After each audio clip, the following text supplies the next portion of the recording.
second question, please. Okay.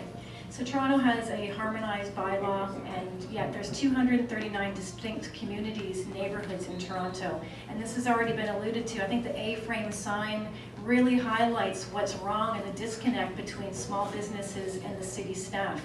Because in this district here, the city partnered with the BIA to do a streetscape study. They found that they should have small storefronts to preserve the historic nature of the community. So there's lots of small storefronts, and now 80% of the businesses in this district are disqualified from having an A-frame sign, and so they can't get an A-frame sign, and 40% or more of their revenues have been shown to come from direct traffic from those A-frame signs. To make it worse, I went through the process to try to apply for an A-frame sign online today. I had to submit schematics, 5 documents, photographs, and it's non-refundable fee of $200, and at no point did they tell me that if my storefront was under 20 feet, I would lose my $200. So there's a real disconnect, and I'd like to know what you're going to do to fix this. Okay, very good question. We're starting with Rocco.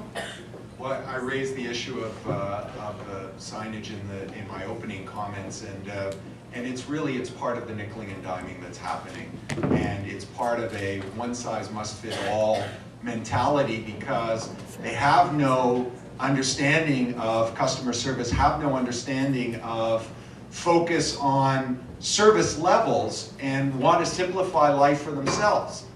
That shouldn't be the question. That shouldn't be the issue. It's not how do we simplify things for City Hall. It's how do we simplify things for the people interacting with City Hall. When you have that kind of revolution in people's thinking, you move away from crazy decisions like this. And I also pointed to the bylaw that then this one-size-fits-all, bringing us back to the Toronto of the 60s and not wanting to have patios when we only have a couple months of the year to take advantage of it, and neighborhoods themselves take advantage of those patios more than people coming into it. Thank you very much, Rocco. Now we go to Rob Ford. I feel so sorry for business people when they come begging to put up a sign at community council. Then we implemented a billboard tax. We're doing everything in our power to chase business out of the city of Toronto. We have the highest commercial tax rate, and people are saying all I want to do is advertise to employ people, to create jobs. And I'm a business person in council.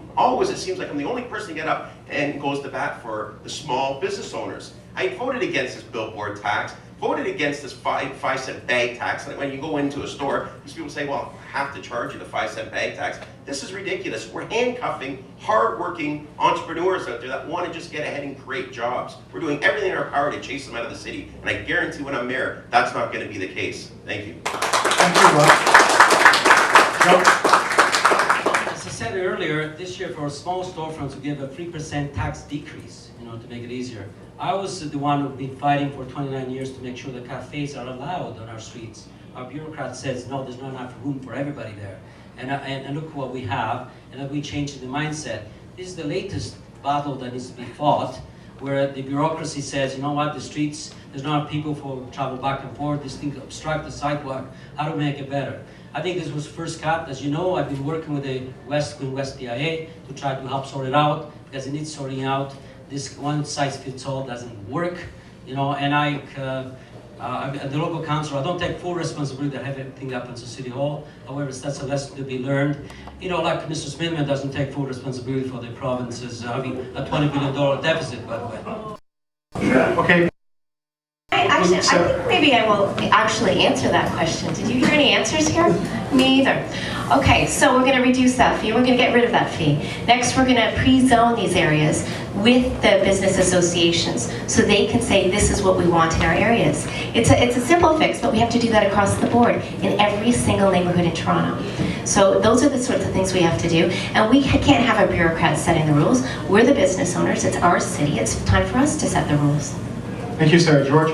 Well, I think that here we have an example of the deputy mayor when he wants to be, but not the deputy mayor when it matters. He's the junior architect of everything that went on at City Hall, and that means he's the junior architect of the harmonized zoning bylaw, which entrenches this one-size-fits-all solution, which we know ignores the very principle of Toronto as a city of neighborhoods. And so I want to ask Joe, Joe Pantalone to acknowledge publicly that he was a supporter of the harmonized zoning bylaw, and that in the circumstances of the Drake Hotel, as an example, a success story just down the way, that the Drake success wouldn't be possible with the harmonized zoning bylaw that the Joe Pantalone administration, along with David Miller, just passed. It's more and more and more a move towards this one-size-fits-all solution. I think we need to look at de-amalgamation, pushing back to community councils the right to make decisions in certain areas, rather than entrenching greater and greater and greater this one-size-fits-all approach. Okay, now we got 2 votes. We'll start with Sarah, then Joe, and finally we'll go to Rocco.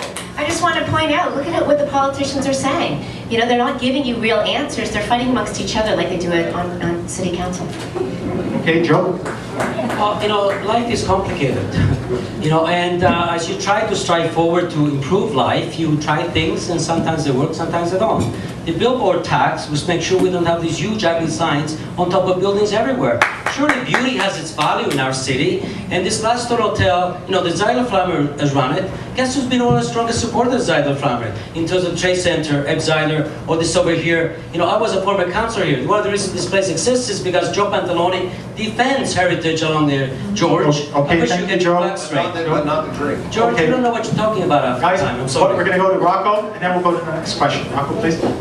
There's no question that that we have to have the input of the neighborhoods, but the language that Mr. Smitherman begins to use, and he started to using, of de-amalgamation, is an incredibly dangerous, slippery slope that, quite frankly, is irresponsible to use. Because we've gone through a lot of pain, and there's no question that amalgamation was only happened in theory and not in fact, but it's not helped, and we're certainly not going to move forward if you talk about de-amalgamation. One of the key things that I've just announced this week is to say that I would set up, in effect, a board of control that would include 4 deputy mayors that would be representative of the regions of Scarborough, of North York, of Etobicoke York, and Toronto East York, to form a panel with the mayor to help in the making of these decisions. Yep, and I don't want to interrupt because I know you guys have a lot of communications. If there are follow-ups, I'm sure people can contact you as well. We want to get to some of the audience questions.